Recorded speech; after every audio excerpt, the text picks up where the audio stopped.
Boa tarde a todos. Sejam bem-vindos à nossa casa de fraternidade.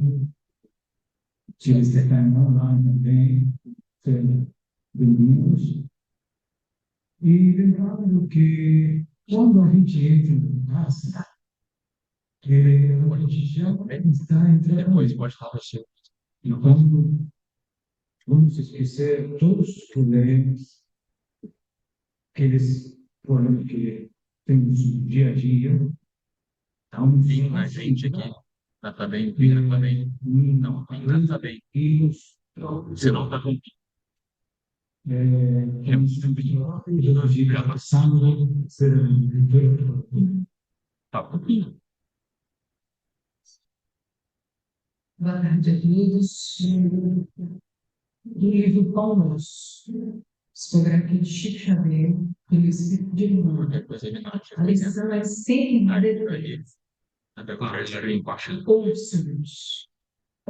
Disse Abraão: eles têm Moisés e os profetas.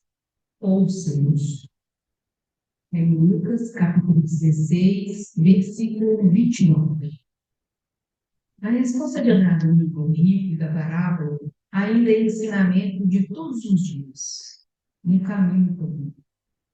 Inúmeras pessoas se aproximam das fontes de revelação espiritual, entretanto, não conseguem a libertação dos laços egoísticos, de modo que vejam e ouçam qual lhes convém aos interesses essenciais. Há precisamente um século, estabeleceu-se um intercâmbio mais intenso entre os dois campos, na grande movimentação do cristianismo, redivivo. Contudo, há aprendizes que contemplam o cérebro, angustiados, tão só porque nunca receberam a mensagem direta de um pai ou de um filho na experiência humana. Alguns chegam ao disparate de se desviarem da senda alegando tais motivos. Para esses, o fenômeno e a revelação do Espiritismo e o Evangelho são simples conjunto de verdades, porque nada tiveram de parentes mortos em consecutivos anos de observação. Isso, porém, não passa de contrassenso. Quem poderá garantir a perpetuidade dos elos frágeis das ligações terrestres? O impulso animal tem limites. Ninguém justifique a própria cegueira com a insatisfação do capricho pessoal. O mundo está repleto de mensagens e emissários há milênios. O grande problema, no entanto, não está em requisitar-se a verdade para atender ao ciclo exclusivista de cada criatura, mas na deliberação de cada homem quanto a caminhar com o próprio valor na direção das realidades eternas. não tem isso aqui e vamos levar a consideração da funcionamento de Jesus, pedindo a ele e agradecendo a ele estar aqui nesse momento, e pedindo para que possamos discernir, que possamos levar esse aprendizado de hoje para todos aqueles que estão nos ouvindo. Enviar, seguir, sim. E também porque não acredito, não sei ninguém. Obrigado, Senhor, por todo esse momento, essa palavra maravilhosa. E que a nossa fica sempre conosco, que assim seja. Bom, hoje de tarde temos aqui o seu amigo Elliot, né? Que já faz parte dessa classe, né? O tema fenômenos da família espírita. Então, eu vou até com ele. Boa tarde, meu irmão. Boa tarde, minhas irmãs. Eu vou fazer parte de um teste com a Deus mesmo, né? Todo mundo aí falou, ouviu a palestra, o tema é o fenômeno espírita. E essa palestra ela teve origem no telefonema de um companheiro chamado André Neves, de música que deve conhecê-lo. Ela é do Francisco de Assis, lá de Jacaraípe. E ela me encomendou, entre aspas, no tema fenômeno espírita. E assim que o telefonema terminou, eu comecei a pensar o que ele falaria que não seja um fenômeno espírita. Porque existem dois caminhos para reflexões. O primeiro deles, aquele que diz respeito a algo fenomenal. A palavra fenômeno significa algo acima da média, algo além do imaginário, algo fenomenal. Nunca só tivesse. A gente vai se lembrar dos campos de futebol das Belas Noites, das Belas Noites, de Minas Gerais, quando descontou ali o Ronaldo Nazário, lembra dele? Começou a fazer aquelas jogadas incríveis, e logo foi apelidado de Ronaldo Fenômeno, ele faria algo acima do mundo. Qual seria, então, o grande fenômeno espírita nesse sentido? Uma doutrina capaz de um dia nos unir a todos como irmãos, independente de raça, credo religioso, cor de pele, condição financeira, nacionalidade. Então, um dia haverá uma crença que nos unirá a todos como irmãos, e essa crença que veio da expansão do Espiritismo, e essa crença dará conclusão à profecia de Jesus, exarada no Evangelho de João, capítulo 10, versículo 16, onde diz a vida da Galileia que um dia nós seremos um só rebanho e teremos um mesmo pastor. Na Gênesis de Kardec, capítulo 2, no Kardec interpreta essa palavra de Jesus, ele vai dizer que por essas palavras o Cristo afirma claramente que um dia seremos unidos por uma única crença. Então, a crença será o Espiritismo, mais que isso, a crença será dos postulados espíritas expandidos, conhecidos, aceitos e executados por toda a humanidade. Então, a primeira vertente, o fenômeno espírita. No segundo momento, depois do telefonema do André Neto, eu perguntei assim, mas também pode ela estar querendo que eu fale sobre o fenômeno em si. Fenômeno mediúnico, aquele fenômeno que no início do espiritismo despertaria um grupo de homens, curiosidade desses homens, não por acaso, estavam encarnados para isso, e esses homens viriam, então, para poder transformar, extrair daquele episódio fenomenal, por exemplo, uma mesa flutuando, um princípio filosófico religioso que poderia ajudar-nos no processo de aprimoramento moral e de encontrar a felicidade. Então, o que nós fizemos? Juntamos as duas propostas. Então, para começar, nós vamos trabalhar pontualmente em uma passagem do livro dos Espíritos, é a introdução, a questão 622. Nessa questão extremamente consoladora, Allan Kardec vai indagar nos amigos espirituais, confiou Deus a certos homens a missão de revelarem a sua lei. A gente sabe que a evolução do homem, por si só, ela se dá até um ponto limite. Ponto limite esse conquistado, a espiritualidade envia missionários que vão fazer revelações para que o processo de progresso da humanidade possa seguir adiante. Então, a pergunta que Kardec faz é muito pontual. Deus envia missionários que revelem a sua lei? E diante da pergunta de Kardec, os amigos espirituais responderam assim, começam assim, indubitavelmente. Então, meus irmãos, sem dúvida nenhuma, o comando da evolução do planeta encontra-se nas mãos divinas. E Deus envia, sim, homens que possam fazer com que o progresso prossiga adiante. Só que ele complementa dizendo assim, em todos os tempos, houve homens que tiveram essa missão. São espíritos superiores que encarnam como fim de fazer a humanidade progredir. Meus irmãos, muitas vezes nós temos ouvido indevidamente discursos pessimistas, discursos de negativismo, temos sido conduzidos por pensamentos que trazem desesperança, mas os Espíritos estão dizendo que em todos os tempos da humanidade Deus enviou missionários. Estão encaminhados a nós nesse momento, dando execução ao projeto de Deus, para que um dia a humanidade se transforme no mundo da fraternidade, onde nós todos seremos irmãos uns dos outros, nos sentiremos irmãos dos outros. É claro que o exercício prático começa agora. quando nesse momento, as relações que eu tenho, eu procuro desenvolver o sentimento de fraternidade.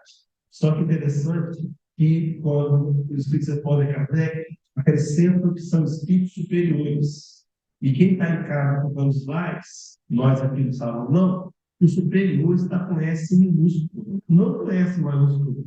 Então, não são enviados, tão somente espíritos puros, que alcançaram o topo da cadeia evolutiva com missões específicas. Mas todos nós que temos uma superioridade em qualquer área que seja, podemos contribuir, podemos colaborar para o progresso da humanidade.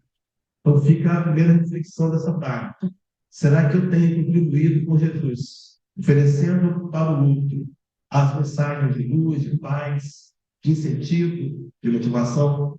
Pois bem, avançando para a ideia do processo, então, do fenômeno espírita, nós chegamos na introdução do livro dos Espíritos, onde eu quero trabalhar dois itens. Só um pouquinho, com isso. Quero trabalhar dois itens, o item 3 e o item 4. O item 3, Kardec diz assim: lembremos, antes de tudo, em poucas palavras, a série progressiva dos fenômenos que deram origem a essa doutrina. Está se referindo aos episódios da Guerra de Andes, aos outros episódios em paralelo, que intensamente foi em Paris. Mas ocorreu, inclusive, no Brasil, no Nordeste do Brasil, Guerra de Andes. Em outros lugares do mundo, como, por exemplo, em Landesville, as batidas secas da parede, vários fenômenos. Então, Kardec está citando, lembrando desse início. E completa dizendo assim: o primeiro fato observado foi o da movimentação de objetos diversos, designaram vulgarmente pelo nome de mesa girantes ou dança das mesas. Naquele primeiro momento, o fenômeno pontual tinha como intenção chamar a atenção de algumas pessoas. Só que ele virou um entretenimento. O saúde começava a se verificar e as pessoas iam buscar assistir o fenômeno. Imagina se hoje fôssemos convidados em um lugar onde víssemos objetos se movimentarem sozinhos. Não faz tanto tempo assim, teve no Brasil um cidadão chamado Uri Geller, e ele tinha o dom do magnetismo, e ele pegava uma colher de metal e com a ponta dos dedos amolecia a mulher, ela ficava flexível. Alguns de nós vimos isso pela internet, claro, pessoalmente poucos vimos isso. Mas o fato é que ele podia fazer um fenômeno, e o fenômeno chamava atenção. Quando um livro de Allan Kardec chamado Sr. Fortier, ficou sabendo, Fortier, estudante do magnetismo, Kardec também, foi falando com o Allan Kardec, o Hippolyte de Odenheim. E Kardec não deu muita atenção, porque Kardec sabia que era possível, por meio do magnetismo, movimentar elementos, objetos. Passado um tempo, e aí veio o item 4, Allan Kardec vai dizer assim: se os fenômenos como o que nos estamos ocupando houvessem ficado restritos ao movimento dos objetos, teriam permanecido, como dissemos, no domínio das ciências físicas. No entanto, diz Kardec que assim, entretanto, não aconteceu. Não sucedeu. Estava reservado colocar-nos na pista de fato de ordem singular e completa. Acreditaram haver descoberto, não sabemos pela iniciativa de quem, que a impulsão dada aos objetos não era apenas o resultado de uma força mecânica cega, que havia nesse movimento a intervenção de uma causa inteligente. Quando o Dr. Fortier, pela segunda vez, no Allan Kardec, ele diz: olha, agora as mesas respondem perguntas. Sim, fizeram entretenimento. Então, alguém escondia a aliança, alguém casado guardava a aliança e dizia, e perguntava para a mesa: eu sou casado ou solteiro? Se a mesa desse uma batida no chão com uma das pernas, ele era casado. Se desse duas, era solteiro. E a mesa acertava sempre. E aquilo era motivo de aplausos. Allan Kardec, então, conversando com o senhor Fortier, vai dizer: olha, mesa não serve. Por detrás dessa mesa há de ter um ser inteligente. Era, meus irmãos, o objetivo alcançado pelo fenômeno. O fenômeno sempre terá como objetivo alcançar os nossos corações para o lado filosófico moral. Qualquer fenômeno. Então, se entre nós alguém doente buscou a cada espírito para uma cura espiritual, recebe essa cura. A cura física ela é momentânea. A intenção do fenômeno é convidar a você olhar para o seu coração, para trabalhar com os sentimentos e melhorar e evoluir moralmente. Essa é a proposta. Então, naquele momento, os fenômenos começaram a se extinguir, porque Allan Kardec e um grupo de cooperadores descobriram que, por trás daquele fenômeno, havia algo importante, filosófico, a ser apresentado à humanidade. Meus irmãos, me acompanhem, na intenção de um dia nos fazer ser um só rebanho e ter um só pastor. Só que o slide completo, 34, Kardec diz assim: uma vez aberto esse caminho, conduziu, uma vez aberto, vírgula, esse caminho conduzia a um campo totalmente novo de observações, de sobre muitos mistérios se ergueu dela. Haverá com efeito, no caso, uma potência inteligente? Então, a questão, se essa potência existe, qual é ela? Qual a sua natureza? A sua origem encontra-se acima da humanidade? Há um programa de TV, há um canal de TV chamado Canal Futura, que diz que o que move o mundo não são as respostas, são as perguntas. Kardec começa a fazer perguntas. E as respostas que ele tem vão produzir uma literatura, meus irmãos, desafiadora, que vão fazer com que a gente consiga nos ver como somos e sejamos desafiados a fazer mudanças morais. Então, o objetivo do fenômeno sempre foi, em todos os momentos, convidar as pessoas a olhar para o lado moral. Então, se alguém entre nós recebe uma carta psicografada de um parente desencarnado, esse fenômeno em si só dará valor. Se nós começarmos a compreender a vitalidade da alma e nos modificarmos hoje na intenção de investir em progresso moral. Pois bem, na sequência doutrinária, trouxe o Evangelho segundo o Espiritismo, são aqui 3 recortes, na verdade, um isolado, esse primeiro, quando Allan Kardec, no capítulo 1 e 5, vai conceituar o que é o Espiritismo. Veja, meu irmão, ele diz assim: o Espiritismo é a ciência nova que vem revelar aos homens por meio de provas irrecusáveis a existência, a natureza do mundo espiritual e suas relações com o mundo espiritual. Então, a ciência espírita, Kardec faz questão de frisar o Espiritismo como ciência empírica, experimental, que pode comprovar a existência do mundo invisível, que até então ficara para a gente como algo sobrenatural, e também mostrar as relações que existem entre encarnados e desencarnados. Para quem está em casa acompanhando os slides, eu vou apresentar um recorte que eu tirei do livro O Fenômeno, o Roteiro, livro Roteiro de Emmanuel, livro de 1952, onde Emmanuel tem no capítulo 24 um artigo com o título O Fenômeno Espírita. Desse artigo, vou trabalhar ao longo da palestra 4 recortes. Nesse primeiro, diz assim Emmanuel pelas mãos de Chico Xavier: em todas as civilizações, o culto dos desencarnados aparece como faixa selo de sublime esperança.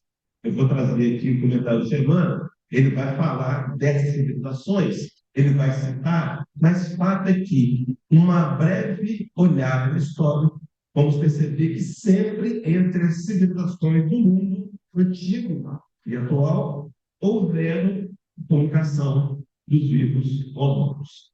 Isso, meu irmão, segundo Emmanuel, é uma sublime esperança. Por quê? Porque, primeiro, essa esperança da gente poder entender que a vida não se resume na matéria. Eu tenho amigos materialistas, assumidos, ateus. Recentemente tive um visitor em casa, tem um vídeo também acompanhando, e esse companheiro, ele não acredita que a vida prossiga após a morte, ele acha que a inteligência está na matéria.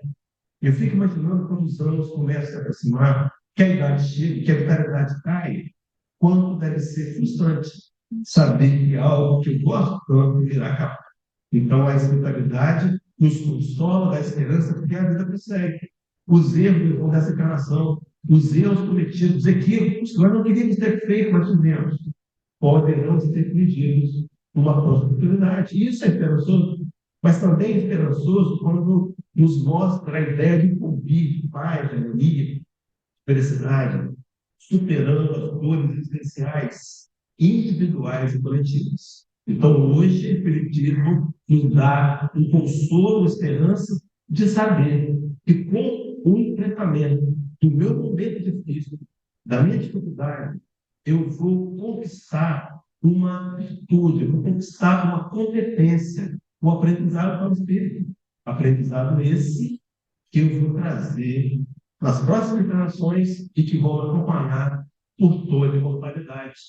Vou dar um exemplo. Vemos dirigindo distraidamente pela BR 060 e passando no medidor de velocidade distraidamente. Era 60 por 100 km. Recebo quase que de imediato uma multa, porque se o correio demora, os multas do PRF chegam imediatamente. Chega lá em casa no correio, uma carta. Eu fico chateado com aquilo, mas eu abro o envelope, realmente é o carro, a placa está ali, eu passei ele no sábado junto com a velha, distraí. Eu fico chateado, mas eu entendo que é algo que eu mereço. Isso eu consolo. Só que eu adquiro aí duas competências. A primeira é que eu vou ficar mais poderoso, especialmente nesse casal. E segundo, eu posso avisar as pessoas, já tem um casal atrás declarado, cuidado para não pegar você poder. Tudo que eu vou fazer são aprendizados profundos para o espírito mental. Quais são as situações? A sua superação transformará você em alguém capaz de ajudar mais pessoas. Bem-vindo ser uma delas. É claro que nós vamos buscá-los, mas eles vêm puramente. E o aprendizado que ele nos dá estão nos preparando para sermos mais úteis na vida. Ainda há um terceiro motivo de esperança, é aquele dos chamados reencontros de corações queridos, que agora não estão mais fundados pela morte. Há um trocadilho no meio espírita que diz que Kardec, espiritismo matou a morte, né? Espiritismo matou a morte. Nós somos seres imortais. Os que nos antecederam no retorno da parte espiritual morreram, não morreram, simplesmente mudaram de dimensão.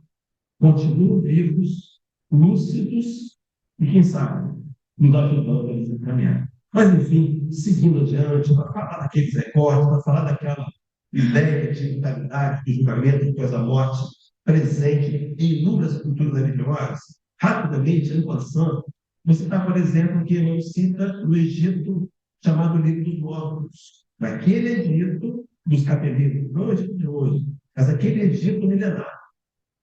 Ali, meus irmãos, havia comunicações de mortos para vivos, algo que antecede em milhares de anos o espiritismo. Vamos adiante. Na China, chamado Tao Te Ching, o livro Caminho da Verdade, Caminho da Virtude, o livro mediúnico. Ainda na Índia, o escrito religioso mais antigo da humanidade, Bhagavad Gita, também comunicações com mortos. Ainda mesmo na Grécia, tinha-se uma mitologia, falava-se de Caronte, o barqueiro do morto, né? Quando alguém morria na Grécia, se colocava no bolso, no fundo, uma moeda chamada Danai, para que o barqueiro Caronte pudesse atravessar os do rio Estipe ou também do rio Aqueronte, o rio da morte.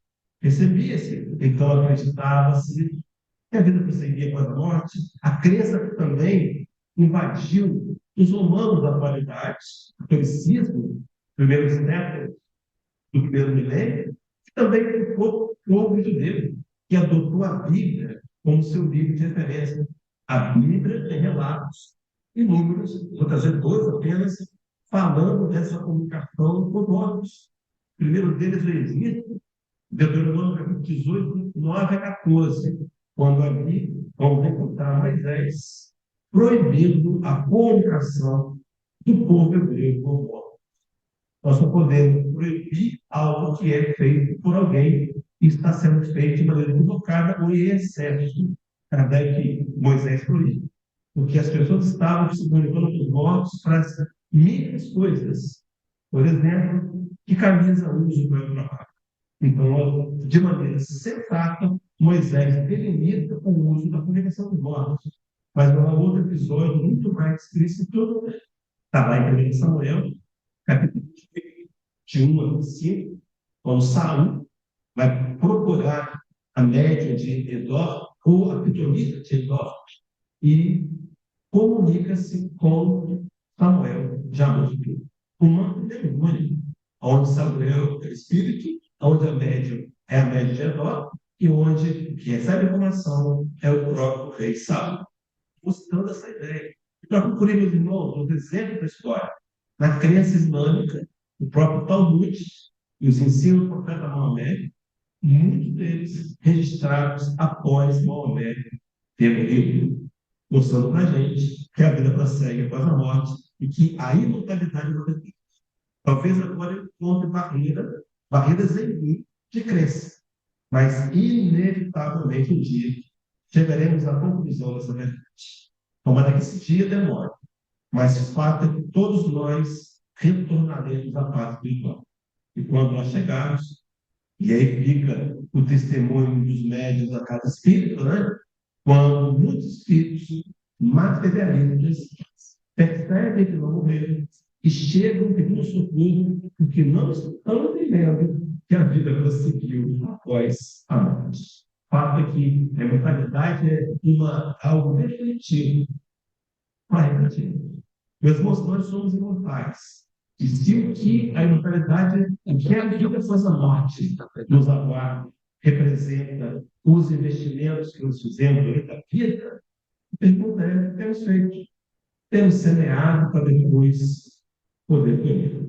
Pois bem, avançando, então, eu trouxe agora na sequência para falar do Fênix Espírita, o livro que é o Espiritismo. Aqui são 4 recortes. Esse livro que é o Espiritismo, um breve comentário sobre ele. Allan Kardec lançou a primeira edição do Livro dos Espíritos em 18 de abril de 1857. Aquele livro foi algo revolucionário. Imagina a gente receber uma literatura que seja totalmente, que explique totalmente diferente do que eu conheci a minha história inteira. Era uma forma nova de ver Deus. Não era mais um Deus punitivo, não era mais Deus que castigava. E fato que aquele livro gerou uma confusão das pessoas, a ponto da espiritualidade orientar Kardec, porque ele escrevesse um pequeno livro chamado Espiritismo, importantíssimo, não estava dando bases, porque ele escreveu um livro edificando o Livro dos Espíritos. Esse livro é fantástico. E nesse livro eu trouxe 4 recortes.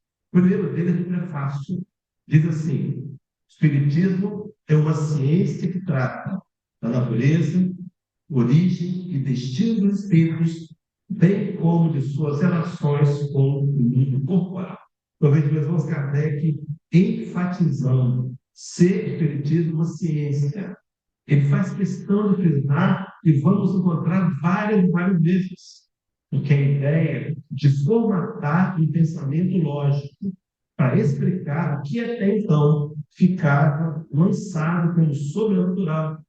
Quem de nós não ouviu histórias de fantasmas, de almas penadas, quando na verdade somos nós mesmos fora do corpóreo material? Então, a ciência. O segundo recorte do livro do Espiritismo, capítulo 1, Kardec diz assim: o Espiritismo repete, é uma ciência de observação e não uma arte de adivinhar e especular.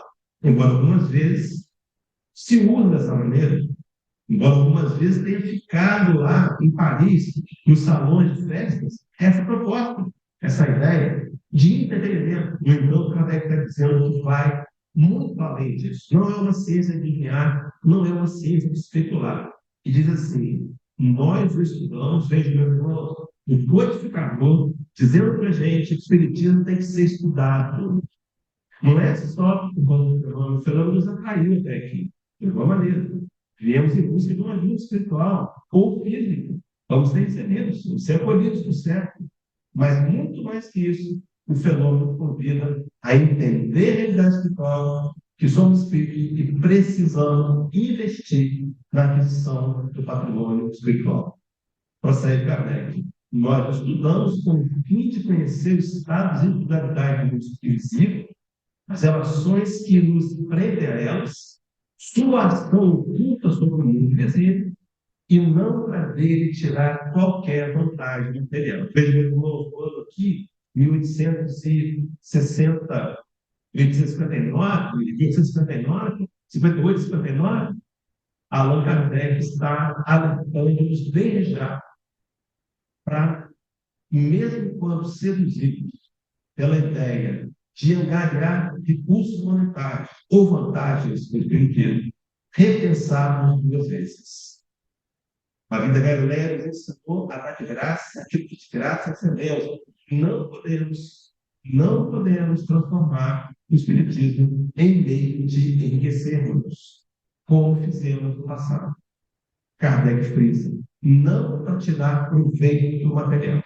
Mas ele prossegue no terceiro recorte 4 do livro do Espiritismo, na introdução, dizendo assim: o Espiritismo é, ao mesmo tempo, uma ciência de observação e uma doutrina filosófica. Veja, meus irmãos, como ciência, observa, mas como filosofia, sugere comportamento.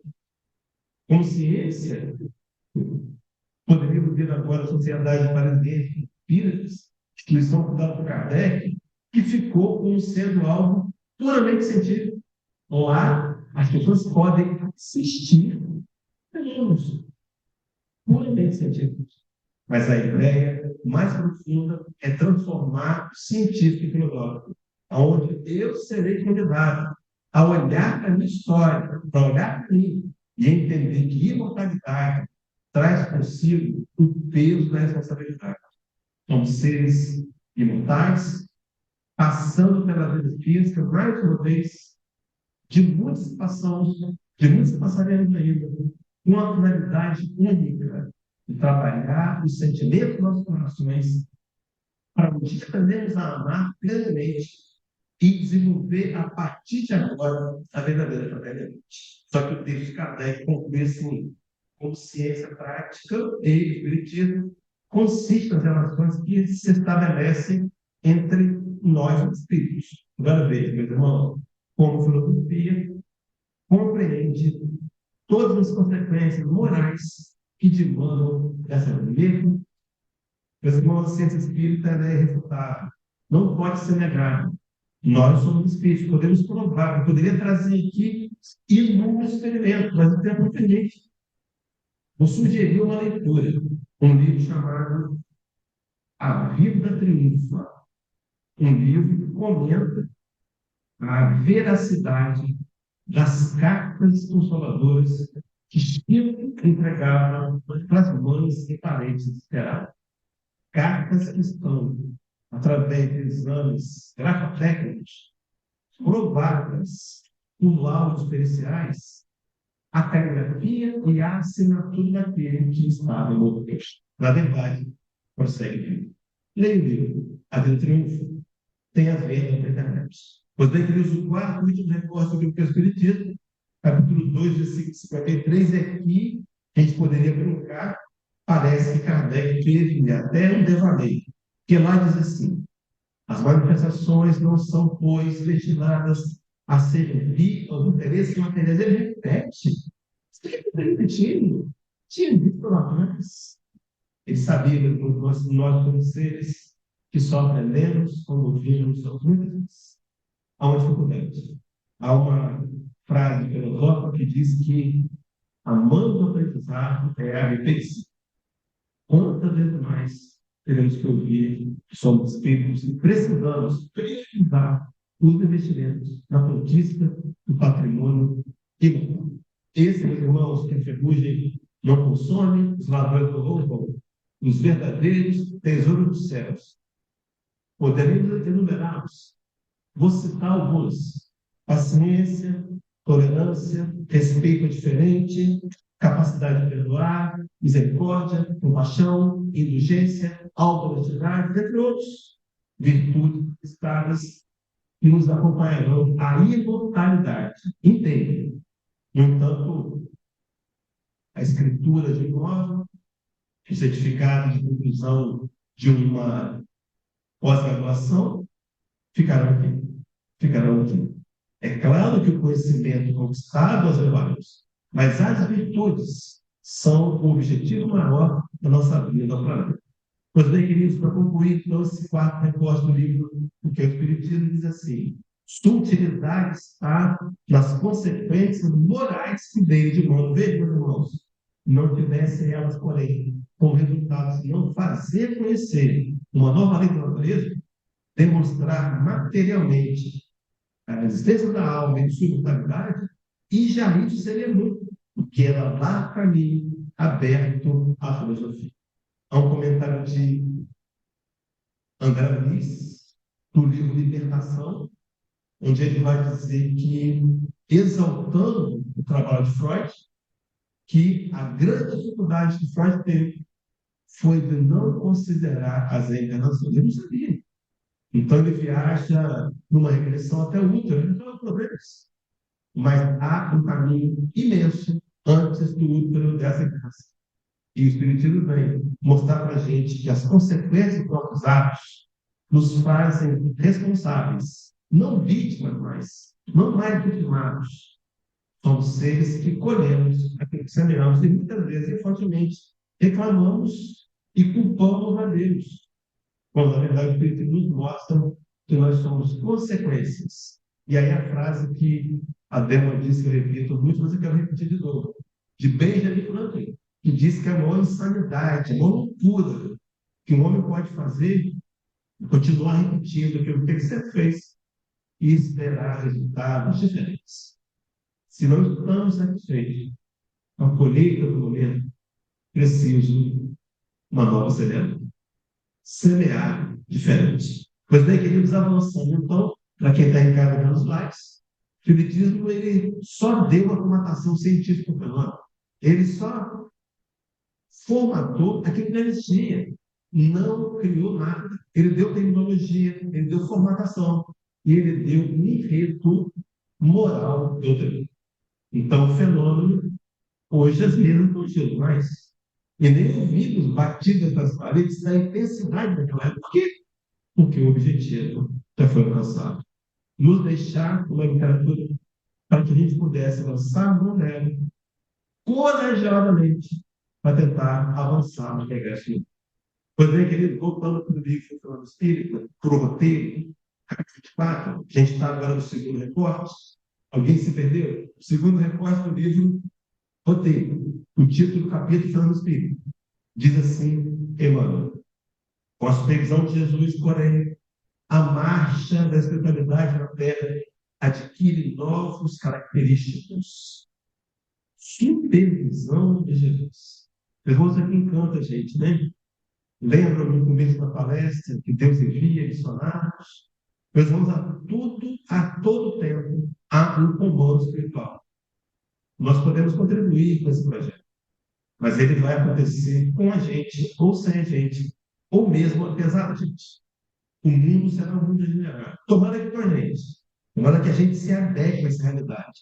De começar a vencer os preconceitos, as diferenças, e amar-nos simplesmente pelo fato de sermos irmãos. Mas, infelizmente, ele não é bem assim. Mas nós podemos, individualmente, procurar, com capricho, com determinação, fazer isso verdade, cada um de nós. Então, a supervisão de Jesus. Então, eu me lembrei do livro também de Emmanuel, A Caminho da Luz, o famoso Caminho da Luz, capítulo 1, Agente Planetária, no item Divino Escultor, onde lá está dito que Jesus definiu todas as linhas do progresso da humanidade futura, engendrando a harmonia de todas as forças físicas que presidem aos ciclos da atividade planetárias. Meus irmãos, nós não temos acesso ao projeto. Nosso grau de vulnerabilidade não permite, mas há um projeto detalhado que vai culminar com um só rebanho e um único pastor. Apesar da nossa descrença, da minha má vontade, um projeto haverá de acontecer. As linhas estão traçadas. Uma a uma. Nós podemos nos transformar em co-participantes diretos, fazendo tão somente a parte da gente. É o próprio Emmanuel, no capítulo de número 17 do livro Fonte do Vivo, onde ele vai dizer que não podemos querer um mundo regenerado sem almas regeneradas. Meus irmãos e irmãs, internautas, o que nós de melhor podemos fazer para cooperar com Jesus na transformação planetária é transformar os nossos corações. É só isso que tem que fazer. Esse é o trabalho mais importante. A vida Galileia chamaria de construção do reino de Deus dentro de nós. Pois bem, avançando e voltando lá, essa ideia de que Jesus, então, apresentado pelo Espiritismo no poder guia, nos convidando a olhá-lo como modelo e como guia, adotá-lo como nosso maior orientador. Mas voltando para o segundo recorte do livro Roteiro, no capítulo do Espírito, ele diz assim: ele, refere a Jesus, é o disciplinador dos sentimentos, o grande construtor da humanidade legítima, humanidade onde a gente vai entender que somos uma única família, a família universal. Eu lembrei aqui do livro Paulo Estevam. Quem não leu Paulo Estevam ainda precisa ler urgentemente. Conta que estaria com Saulo ainda não convertido, na busca de julgar e apedrejar Estevão, e ele vai até a Casa do Caminho. E lá na Casa do Caminho havia milhões. Naquele dia, quem faz a preleção para sorte ou azar Paulo de Saulo foi o próprio Estevão. E conta os irmãos, em dado momento, Estevão, movido pelo Espírito de Deus, ele diz: dirige-se a Saulo, de Saulo, Saulo, um dia tu saberás, para Deus, Israel é toda a humanidade. Um dia nós entenderemos que o diferente, que o igual, que aquele que é difícil, ou aquele que é fácil, entenderemos e sentiremos sobre Deus. Será a conclusão da humanidade legítima. Amaremos uns aos outros pelo fato de sermos irmãos. Pois bem, avançando para essa ideia, então, quando falou de um grande construtor, eu me lembrei do outro livro também de Emmanuel Boeda, Brasil, não, esse é do Humberto Campos, Brasil, Coração do Mundo, Pátria do Evangelho. O livro que Chico Xavier, o meu Humberto Campos, declara a missão espiritual da Terra, do Brasil, como sendo pátria do Evangelho, como sendo aquele país que levará a vertente religiosa do Espiritismo para a humanidade, mostrando essa filosofia religiosa. Pois bem, capítulo 30 desse livro, Humberto Campos nos adjetiva como sendo bons operários do Evangelho. Depois eu vou resgatar esse capítulo, no fechamento, mas, meus irmãos, será que nós podemos, em sã consciência, nos declarar bons operários do Evangelho? O que é um bom operário?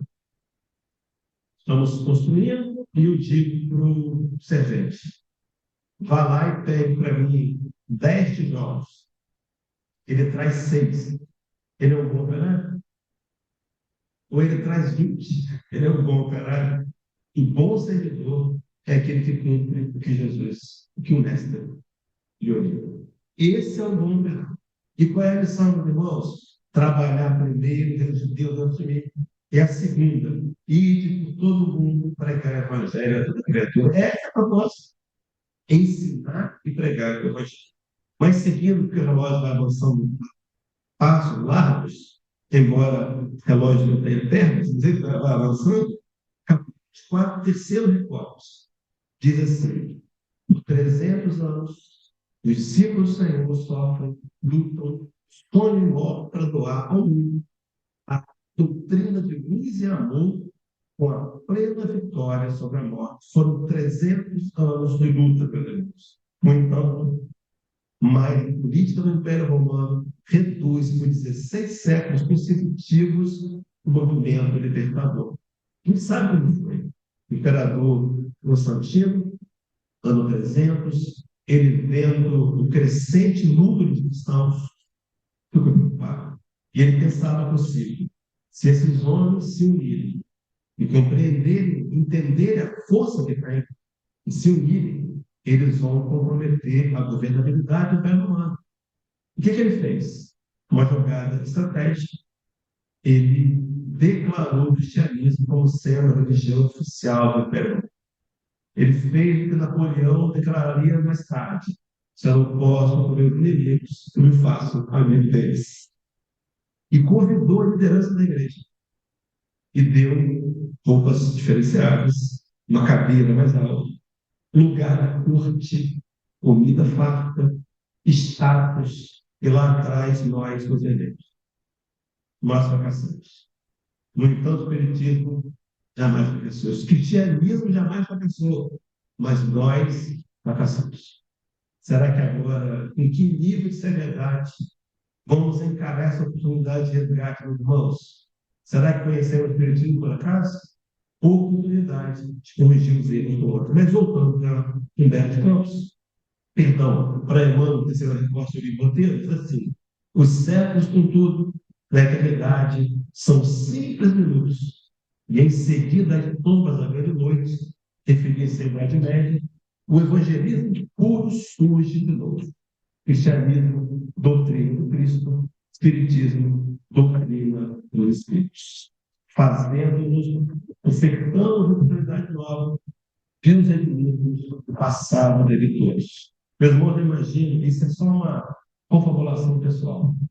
E um de nós que é espírita foi por acaso, ou é por acaso. Houve um planejamento. O que viram no nosso fichário para que eu pudesse conhecer uma doutrina tão desafiadora? Viram ali a nossa busca sincera conhecer Jesus. Viram ali o nosso empenho honesto. Se não fosse isso, meu irmão, não teríamos conhecido a doutrina que conhecemos. Se estamos aqui, é porque assumimos compromisso com o mundo espiritual. Será que temos entendido isso? E seria hora de começar a encarar o Espiritismo como essa ferramenta de lapidação moral, de aprofundamento, de compreensão dos valores morais e do desafio de mudar? Será que seria hora? Pois bem, para concluir o terceiro recorte e passar para o quarto fechamento, diz Emmanuel: volta a influência do mestre sobre a imensa coletividade humana, constituindo mentes de infinita gradação. E aí, no livro Consolador, dando uma visão mais abrangente, Emmanuel vai afirmar ser nós, o Espiritismo, a continuidade do cristianismo. Na verdade, o reviver do cristianismo. Ele faz uma pergunta, é a 352. E a pergunta é: devemos reconhecer o Espiritismo, o cristianismo redivivo, meus irmãos? Proposta espírita: resgatar a essência dos ensinos de Jesus. Para quê? Para aceitar o desafio de, desta vez, tentar, mesmo que a duras penas, enfrentando dificuldades, colocá-los em prática no dia a dia. Porque senão, meus irmãos, a gente vai sair daqui cheio de coisas, cheio de conhecimento intelectual. Para quê? Se no dia a dia nós não gostamos muito. Feita a pergunta, Emmanuel responde, né? Quem conhece o livro Consolador sabe que nem todas as perguntas pertencem a Emmanuel, mas que todas as respostas são dele. Vai dizer assim: o Espiritismo Evangélico é o Consolador prometido por Jesus, lá em João 14, que pela voz dos seres redimidos espalham as luzes divinas por toda a terra, estabelecendo a verdade e levantando o véu que cobre os ensinamentos da sua feição do cristianismo redivivo, no que os homens despertem para a era grandiosa da compreensão espiritual com Cristo. O Espiritismo vem levantar o véu, explicar o fenômeno, dizer a sua origem científica e buscar no fenômeno o lado filosófico. Se nós pudéssemos, irmãos, imaginar o trabalho do mundo espiritual para que essa compreensão tão racional batesse a porta hoje, a gente validaria mais do que pensamos. Então, esqueça o que está até aqui. Pode ver depois na internet. Mas não esqueça o que eu vou dizer agora. Nós somos espíritos. Passando pelo mundo físico, mais uma vez, para encontrar pessoas, viver situações, experienciar desafios, enfrentar lutas, na intenção de nos burilar, nos transformarmos em espíritos melhores, via personalidade, deixa eu ver. A personalidade dói. Alguém aqui tem vida fácil? Levanta a mão para mim. Todos somos desafiados a enfrentar dificuldades. Dificuldades dessas que Deus nos dá de acordo com o nosso grau de suportabilidade. Ninguém pode ver que ele é lógico, não. Eu estou vendo 6 minutos. 8 minutos. 8. Foi Você não foi cheio bem? Mas, meus irmãos, para concluir, começar a concluir, voltei lá no capítulo 30 do livro Vazio para o Evangelho, onde diz assim: cabe aos bons operários do Evangelho concentrar suas atividades no esclarecimento das almas e na educação dos espíritos. Esclarecer almas. A FABEM hoje cumpre com essa função. Almas, na visão de Kardec, espíritos encarnados. Então, o reino de palestra pública é um reino direcionado ao ensino, estudo da casa, agora para o reino educação dos espíritos. Há caras que não têm na sua composição um grupo mediúnico, mas há caras que têm, e essas que têm cumprem a sua segunda finalidade, que é educar espíritos fora do corpo material. Mas o trabalho está nas nossas mãos. O convite é para nós. Para fechar, então, nos meus 7 minutos que restam, capítulo 24, quarto recorte do livro inteiro, do fenômeno espírita. Homens por homens, inteligências por inteligências, incorreríamos talvez no perigo de comprometermos o progresso do mundo, isolados em nossos pontos de vista e em nossas concepções de felicidade. Por isso que Deus envia missionários para nos trazer orientações seguras, que nos realinhem com a proposta da fraternidade, independente do nosso histórico. Nós podemos hoje sair daqui com uma proposta nova. Tentar enxergar a todos como irmãos, em especial os diferentes. Então, eu trouxe para interromper o quadro recorte uma fala do Lacordaire, capítulo 16, capítulo 14, capítulo 16, de 16 e 14 do Evangelho segundo o Espiritismo. Lacordaire diz assim: venham, meus irmãos, meus amigos, trazermos o meu óculo a fim de vos ajudar a avançar desassombradamente pela senda do aperfeiçoamento em entrastes. Meus irmãos, já entramos na senda, não dá para voltar atrás. O progresso é constante e inevitável, mas ele quer que a gente siga desassombradamente. Qual é a informação que ele traz? Nós nos devemos uns aos outros. Somente pelo intercâmbio, pela união sincera e fraternal entre os espíritos encarnados, será possível a revelação. Então, só pela mediunidade, só por meio do fenômeno espírita, nós podemos interagir com o mundo invisível, receber orientações e dar seguimento uníssono, no sentido de cumprirmos com a nossa missão, de transformarmos o mundo degenerado, e um dia sermos só rebanho e termos um pastor. Venham, meus irmãos, meus amigos, oferecer meu óculos para seguir desassombradamente. Seguir desassombradamente não significa seguir sem ter contratempos, sem ter problemas, não. Mas seguir entendendo que todos eles podem ser revertidos em aprendizados profundos para o espírito humano. Concluir o quarto recorte, porque somente no fenômeno da psicoorganização, e Emmanuel diz assim: mas, regidos pela infinita sabedoria, rumaremos para a perfeição espiritual, a fim de que um dia, despojado em definitivo das escamas educativas da carne, possamos compreender a excelsa palavra da celeste advertência. Vós sois deuses. Salmos 82, versículo 2, Salmo de Asaf. Vós sois deuses. Daí, meus irmãos, a fala de Jesus, que ainda se mantém obscura pela teologia, e todas as explicações da teologia convencional não convencem, mas a fala do Cristo do Espiritismo explica com total propriedade. Quando ele nos disse que um dia nós faremos as obras que ele fez, e ainda as faremos maiores. Meu irmão, um dia nós seremos o Cristo. Um dia nós seremos convidados, o Adão vai ser convidado a uma reunião da comunidade solar. Lá na frente, o refeitório espiritual, com o currículo celestial nas mãos, dizendo: olha aqui, Adão, estou vendo o seu currículo, recebemos algumas indicações suas aqui, queremos te convidar para ser o Cristo do novo planeta, que vamos crer. Só que esse Cristo começa hoje. Quando eu valido o fenômeno, quando eu entendo que fenômeno é convite à mudança de vida e mudança prática. Eu concluí meus irmãos aqui com a fala do Espiritismo, capítulo 6, item 4, Allan Kardec, dizendo assim: o Espiritismo vem abrir os olhos e os ouvidos, portanto, fala sem figuras de elegância. Levanta o véu intencionalmente lançado sobre certos mistérios. Vem finalmente trazer a consolação suprema aos deserdados da terra e a todos que sofrem, atribuindo causa justa e fim útil a todas as dores. E fecha. E a perspectiva da felicidade que espera lhe dá a paciência, a resignação e a coragem de ir até o término. O entendimento racional dos benefícios das dificuldades, das dores, como sendo meio de progresso para o espírito. Pois bem, para terminar, o fenômeno espírito, na verdade, é o grande fenômeno do amor. E a imagem que os meus irmãos estão vendo é uma imagem de Jesus.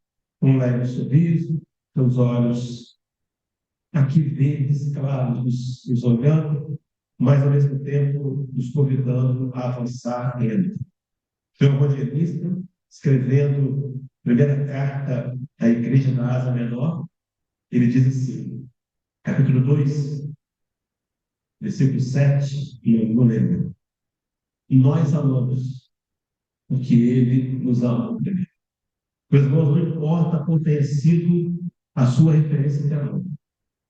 Provavelmente uma família disfuncional, pessoas com dificuldades, que disseram verdades, que declararam profecias malignas sobre a gente, que nunca seriam nada, não importa o seu foi.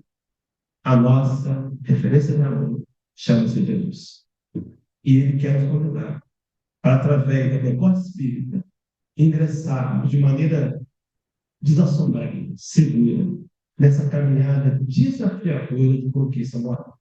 Eu posso passar 30 segundos? Vou fazer uma citação de Fernand, Evangelho segundo o Espiritismo, capítulo 27, item 22, um pastor protestante da codificação de Kardec. E ele diz assim: que tem despedido a Deus? Já tem de lembrar de pedir a vossa melhoria moral? Pedi, melhoria moral, pedi, e vereis. Torreita de bênçãos se derramará sobre nós. O que o Senhor quer para você não é uma cura de uma doença, isso é fácil. O que Ele quer para você não conquiste patrimônio. Ele quer para você o despertar da consciência para avançar em melhoria moral e conquista de Deus. Foi claro, meus irmãos? Então, que Deus nos abençoe e dê força, né? Para sair daqui, no mínimo, motivado, para tentar seguir Jesus mais perto. Capaz de todos eles.